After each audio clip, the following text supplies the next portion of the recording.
Les graphistes ne perdront jamais leur boulot à cause de l'intelligence artificielle. C'est un truc que j'entends souvent et que je vois. Et je vais te donner un exemple tout de suite, en fait, avec le fameux logo à 1 million de dollars. Tu sais, on a tous entendu parler de ce logo, de cette refonte de logo Pepsi qui avait coûté 1 million de dollars, etc. Et on a eu énormément de réactions de gens qui voyaient le truc et qui disaient « Mais attends, moi, pour 1 million de dollars, te refaire un cercle comme ça, etc. C'est facile, il n'y a pas de problème. » Mais ce que les gens oublient, c'est que un logo dépend d'une direction marketing. Imagine, t'es une chef de projet, t'as 25 ans, t'as les dents hyper longues qui rayent le parquet, tu viens de finir HEC et poum, t'es engagé dans une grosse boîte, par exemple comme Pepsi. Et là, on vient de voir et on te dit, oui, alors, on voudrait refaire le logo pour rajeunir la marque. Très bien. Qu'est-ce que tu fais? Tu prends pas ton téléphone et t'appelles un graphiste au hasard, etc. parce que ces grands groupes ont déjà des agences avec lesquelles ils travaillent. Si tu fais appel à un graphiste indépendant, ça va te coûter entre 300 et 1000 euros le logo, selon la complexité et le niveau de réflexion qu'il y aura autour de ce logo. Et si tu fais appel à une agence de pub, le prix, ça commence à 5000 balles.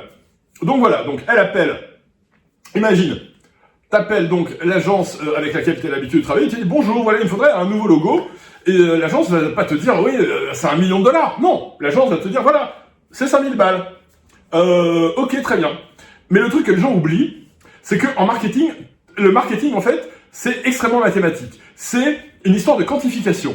Par exemple, tu balances une vidéo sur Instagram, que va faire un marketeur? Il va regarder les données analytiques et il va se dire, bon ben voilà, les gens ont regardé jusqu'à telle seconde, puis là, ils ont décroché, donc ce qu'on a fait à telle seconde, ça ne va pas, il faut le corriger, etc., etc. Le marketing, c'est super mathématique, en fait. Le marketing, c'est pour résumer grossièrement plusieurs années d'études d'HEC, le marketing, c'est de la donnée analytique et de réagir en conséquence.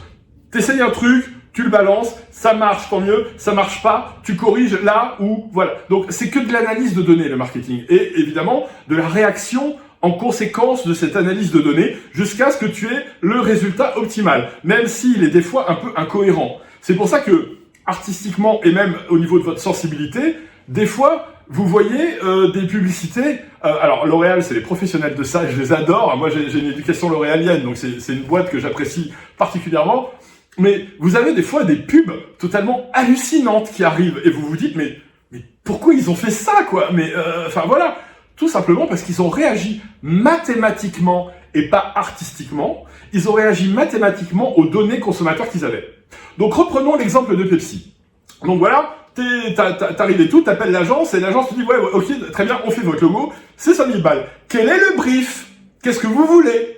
Alors là, évidemment, alors c'est toujours la même chose. Hein. T'as toujours l'équipe qui arrive et tout qui dit oui, alors nous, il faut rajeunir la marque, tu comprends, faut que ce soit jeune, dynamique, etc.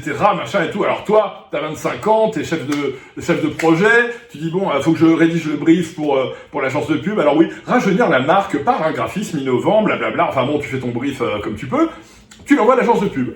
L'agence de pub, ils vont mettre leur team créatif dessus, un directeur artistique, un concepteur-rédacteur et tout, et ils vont se concentrer sur le truc, ils vont dire, ok, on va faire un mood board. Donc il faut un mood board avec des jeunes en skate, si possible métissés, parce que on a compris ce que c'était la jeunesse aujourd'hui, tu comprends? Donc on va mettre des jeunes en skate métissés dans un cadre hyper urbain, avec des tags derrière, les mecs en baggy, avec les dreadlocks, machin, avec les tresses et tout le bordel. Voilà, t'as compris, genre, ouais, nous, on est une agence de pub et on sait ce que c'est que être jeune, on l'a compris, regarde, voilà. Et là, ils vont arriver avec ça. Et toi, tu vas dire, bon, ok, mais mon logo alors? Oui, alors, on a remarqué que les tendances, alors, les tendances, c'est des trucs, en fait, qui sont vachement personnels, mais c'est inclus par les agences de pub comme étant un truc hyper mesuré parce que ça rassure les marketeurs. Par exemple, je vais vous donner un exemple tout con, mais la couleur de cette année Pantone, c'était le blanc. Super, on a tous, voilà, c'était pour des raisons marketing qu'ils l'ont fait, c'était pour faire parler, hein, voilà, ouais, bon, bref. Donc voilà, Pantone dit, ouais, c'est le blanc, mais la couleur qu'on voit partout sur les réseaux sociaux en ce moment, c'est le vert anis pétant. C'est ça qu'on voit partout sur les réseaux en ce moment. Donc, en fait, c'est ça la vraie couleur de cette année. Mais, donc voilà, donc c'est pas parce qu'on te dit un truc, qu'une agence qui a pignon sur rue te dit un truc, que c'est vrai pour autant, tu vois? Donc, le truc, c'est que il y a une différence entre le marketing qui est une science vraiment mathématique Et il y a une différence entre le graphisme, qui est une science artistique basée sur la sensibilité et sur le ressenti des éléments graphiques. Je vais te donner un exemple. Par exemple, en graphisme, une des premières choses qu'on apprend, c'est le pouvoir de la couleur. Alors, si ça te parle pas, le pouvoir de la couleur, c'est tout simplement des tests qui ont été faits, qui sont réels, où tu prends un mec à poil, tu le fous dans une salle peinte en rouge, et là, tu commences à baisser la température. Le mec, il va grelotter, on va dire, je sais pas moi, par exemple à 5 degrés. Tu reprends le même mec, tu le mets dans une salle peinte en bleu, tu baisses la température, le mec, il commence à grelotter à 19 degrés. C'est-à-dire que la couleur a influencé son comportement physiologique, où il s'est mis à grelotter, parce que comme il était dans un univers bleu, des couleurs froides et tout, son corps lui a envoyé comme signal, etc. Bref, c'est ça la science du graphisme. La science du graphisme, c'est un exemple basique que j'ai donné là, mais t'as compris le principe. La science du graphisme, c'est quelque chose qui aide l'artiste, parce que les graphistes sont des artistes à la base, aide l'artiste à faire passer une idée, une sensation.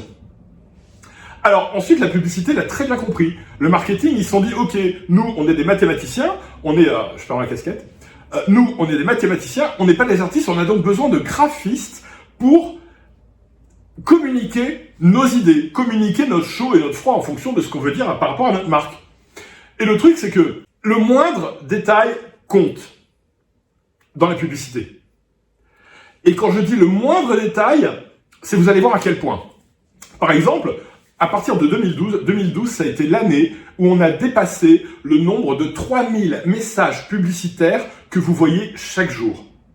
C'est-à-dire, 2012, ça a été un peu l'année où les réseaux sociaux sont passés en mode vidéo, et c'est-à-dire qu'on voyait 3000, votre cerveau, même aujourd'hui on a dépassé ce chiffre depuis longtemps, on doit être au double, mais on a dépassé 3000 messages publicitaires par jour. Donc imagine à quel point, pour les marketeurs qui sont hyper mathématiques, imagine à quel point chaque petit détail peut compter. Donc, on arrive, alors d'ailleurs, petite parenthèse, les réseaux sociaux ne sont plus des réseaux sociaux. L'époque où tu voyais les photos de l'anniversaire de ton ami, machin, sur Facebook, machin, est totalement révolue. Aujourd'hui, les réseaux sociaux sont exactement comme des chaînes de télévision avec du contenu. Tu vas sur Instagram, pas pour voir les photos d'anniv de ton pote dont t'as rien à foutre. Tu vas sur Instagram pour te divertir. Donc tu vois du contenu sur ce qui va t'intéresser. Peut-être que ça va être sur le boulot, peut-être que ça va être sur un sujet qui te passionne, comme le surf ou autre chose, etc. Mais plus jamais, et ça a été lancé par TikTok, plus jamais tu ne vas sur les réseaux sociaux pour être social. Ça, c'est terminé. Ça, c'est fini, ça, maintenant. Les réseaux sociaux n'ont plus de sociaux que le nom. Regarde, réfléchis dans ta tête. Dis-moi, quelle est la dernière fois que tu as vu sur ton feed les photos perso de la fête d'anniversaire d'un ami à toi? Ça date, hein? Ça fait longtemps. Donc, ça fait longtemps que les réseaux sociaux sont devenus des canaux exactement comme l'était la télévision à l'époque, même si la télévision, c'est une autre aura, c'est quelque chose de différent. Enfin bref, parce que les réseaux sociaux ont quand même toujours cet aspect proximité. Justement, du fait, tu vois tes amis, mais tu me vois aussi. Donc je suis beaucoup plus proche de toi que ce que peut l'être quelqu'un à la télévision que tu vas avoir tendance à stariser un petit peu. C'est pour ça que la télévision, au niveau de l'espace publicitaire, reste chère, même si elle est de moins en moins regardée par les cibles les plus jeunes. Aujourd'hui, la VOD, comme Netflix par exemple, d'ailleurs ils se cassent les dents avec ça, hein, Netflix, c'est qu'ils se disent putain, même avec nos spots publicitaires, pendant nos spots publicitaires, les gens ils vont sur Instagram pour regarder sur leur téléphone des vidéos, machin, ils en ont plus rien à faire de la pub, donc l'espace publicitaire est super saturé. Donc imagine à quel point le détail, surtout pour un marketeur dont c'est le boulot d'optimiser l'espace publicitaire, puisque c'est une dépense de la société pour que la marque soit connue, pour qu'un produit soit vendu. Donc imagine à quel point pour le marketeur c'est stressant. Donc, comment tu arrives à ce logo à $1 million? N'oublie pas que le marketing, finalement, c'est quoi? C'est de la mesure, tu postes la vidéo, on l'a vu tout à l'heure, tu postes la vidéo, tu mesures, tu corriges ce qui va pas, etc. Et tu as des résultats un peu hallucinants au final, mais qui fonctionnent au niveau marketing, au niveau psychologie. Eh ben, quand tu travailles en interne dans une boîte pour du marketing, une boîte comme Pepsi par exemple, c'est la même chose. N'oublie pas un truc, c'est que tu peux pas te pointer devant ton N+1, ton manager ou je ne sais quoi, en disant regardez, le graphiste et moi de l'agence de pub, on a fait un logo et on le trouve joli. Non, faut que tu arrives avec ce que fait le marketing, à savoir des chiffres. Donc, ton logo, tu l'as fait en 3000 versions de couleurs, Tu l'as présenté à un panel de consommateurs, tu as des agences dont c'est le métier de présenter à Madame Michu et Monsieur Madame tout le monde pour savoir ce qu'ils en pensent. Hein. T'as tout et n'importe quoi qui en ressort de ces trucs-là. D'ailleurs, c'est assez rigolo à faire. Franchement, je conseille jamais à une marque d'aller entendre ce que les consommateurs peuvent dire parce que des fois, t'as juste envie de te tirer une balle dans la tête. Mais bon, bref, c'est assez rigolo.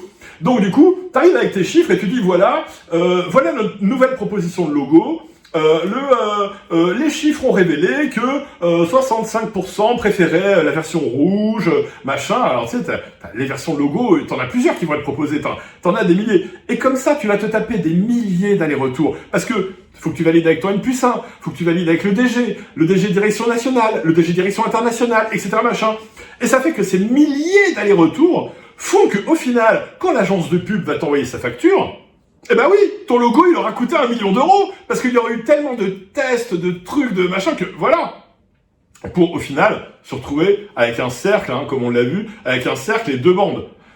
Donc ça peut sembler lunaire aux gens, mais quand tu suis les logiques mathématiques, et j'insiste bien sur le mot mathématique, du marketing, eh ben, c'est la façon de faire normale. Et c'est ce qui fait que tu te retrouves avec des logos qui coûtent 1 million.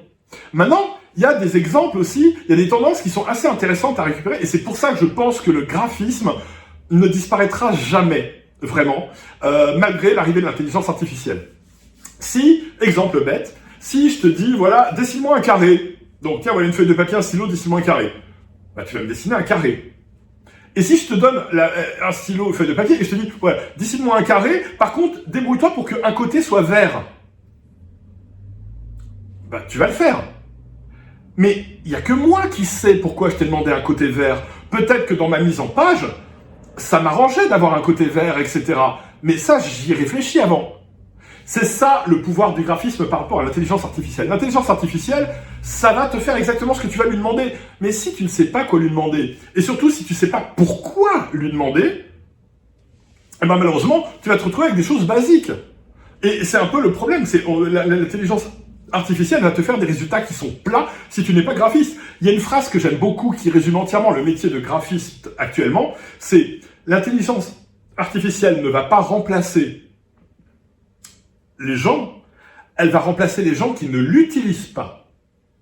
Et ça, croyez-moi, j'ai vécu les années 2000, donc je peux vous dire un truc, c'est que quand il y a eu l'avènement de Photoshop, de la CGI, tu sais, la 3D photographique, etc., machin et tout, on entendait exactement le même discours. Oui, le métier va disparaître maintenant, tous les ordinateurs vont tout faire, etc. C'était exactement la même chose que ce qu'on entend aujourd'hui. Mais là, maintenant, si tu veux des exemples de marques qui ont très bien compris à quel point... et là, tu sens que c'est vraiment des directeurs artistiques, des graphistes confirmés qui ont bossé sur les trucs. C'est... on va prendre l'exemple d'une marque de cosmétiques, et je sais que je devrais parler d'une autre marque, mais je vais parler de celle-ci en particulier parce qu'elle est très bien faite. C'est la marque Rhode. Alors la marque Rhode, si vous ne connaissez pas, c'est une marque de cosmétiques.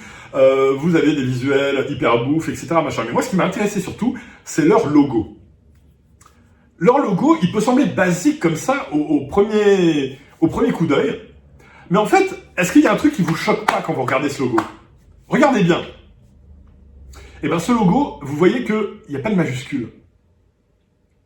Il n'y a pas de R majuscule. C'est vrai que quand on écrit un nom, tu dis n'importe quoi, soit une marque comme Chanel va écrire tout en majuscule, pour éviter la confusion avec Disney Channel, Fox Channel, etc. Bon, eux, ils vont tout écrire en majuscule. Voilà. Je pense que c'est une des raisons, il n'y a pas que ça, là, je plaisante, mais voilà. Mais ensuite, tu vois la marque Rhode, ils ont tout écrit en minuscule, mais pourquoi? Pourquoi est-ce qu'ils ont fait ça?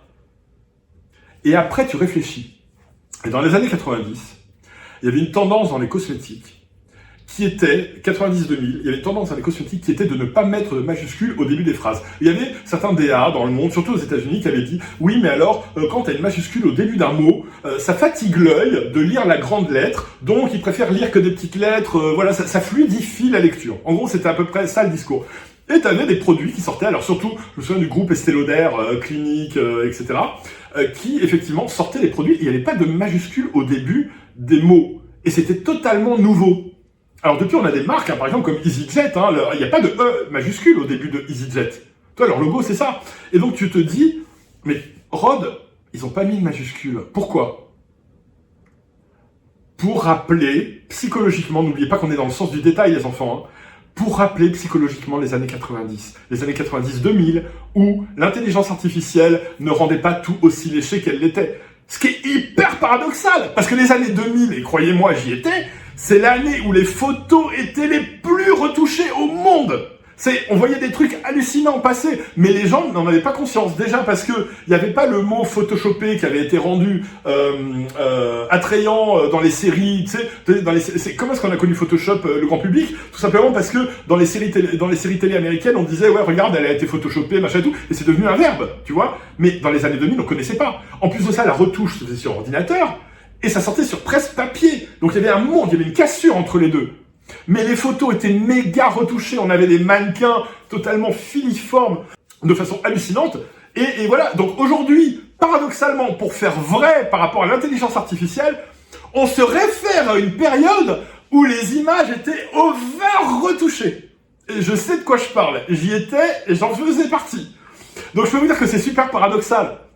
Donc aujourd'hui, d'ailleurs, on a ce genre de truc, c'est pour faire réel, pour faire ouais, nous c'est pas de l'IA, on n'est pas aussi léché que l'IA, on est vrai et tout. Et ben Rode, par exemple, ils ont fait leur campagne de pub et ils ont posté, alors ça se fait beaucoup de poster les photos du making of pour montrer que bah regarde, c'est des vraies campagnes qu'on a faites et tout, c'est des vraies photos et tout, bien retouchées quand même, mais c'est des vraies photos, c'est pas de l'IA. Tu vois, nous on est très vrai, on ment pas. Bah, alors ouais, on ment pas comme Apple, Apple, ils sont tellement à la ramasse au niveau de l'IA qu'ils se sont dit, bon, bah, on va faire comme Elon Musk au début quand il avait pas encore lancé Grok.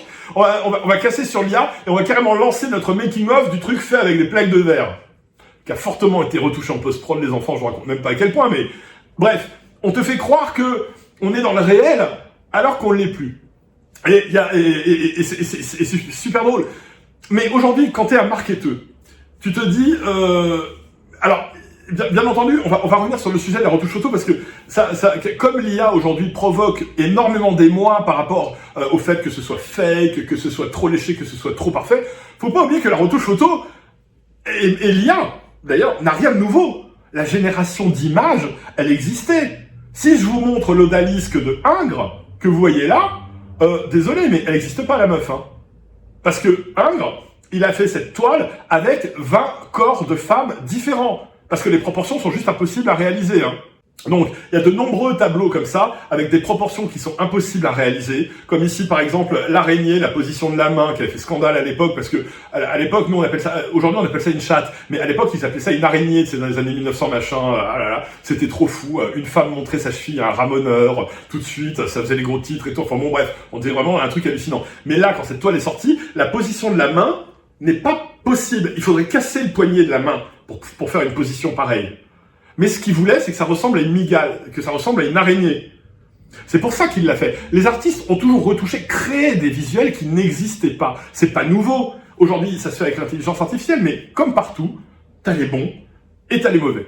C'est-à-dire que là, par exemple, quand tu as la retouche photo, par exemple, on va parler de, je vais vous donner une preuve que ça existe avant. Par exemple, David Hamilton. David Hamilton était un photographe dans les années 70 avec son célèbre flou hamiltonien. En fait, le mec, c'était très facile. Il prenait son appareil photo, il faisait sur l'objectif de la buée et clac, il prenait des gamines en photo, si possible les plus jeunes possibles. Donc c'était over chelou comme truc. D'ailleurs, quand on voit son travail, il y a quand même un certain malaise quand tu vois le truc. Mais enfin bon, bref, c'est pas le sujet. Le mec, en touchant, d'un point de vue graphique, il retouchait automatiquement, il faisait de la buée, etc.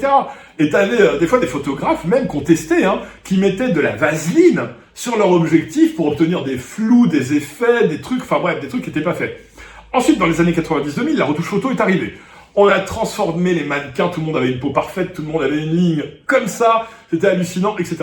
Et puis ensuite, la CGI est arrivée. Computer générateur d'imagerie, la 3D photographique, donc on remplaçait certaines parties par, alors ça se faisait surtout quand les sets, c'est-à-dire les plateaux, étaient trop chers à faire, par exemple recréer un décor, que ce soit pour une photo, etc., ça se faisait beaucoup en photographie. Moi, je le faisais beaucoup pour des photos de produits, par exemple, avec, des photos avec des splashs d'eau dans des positions impossibles à faire.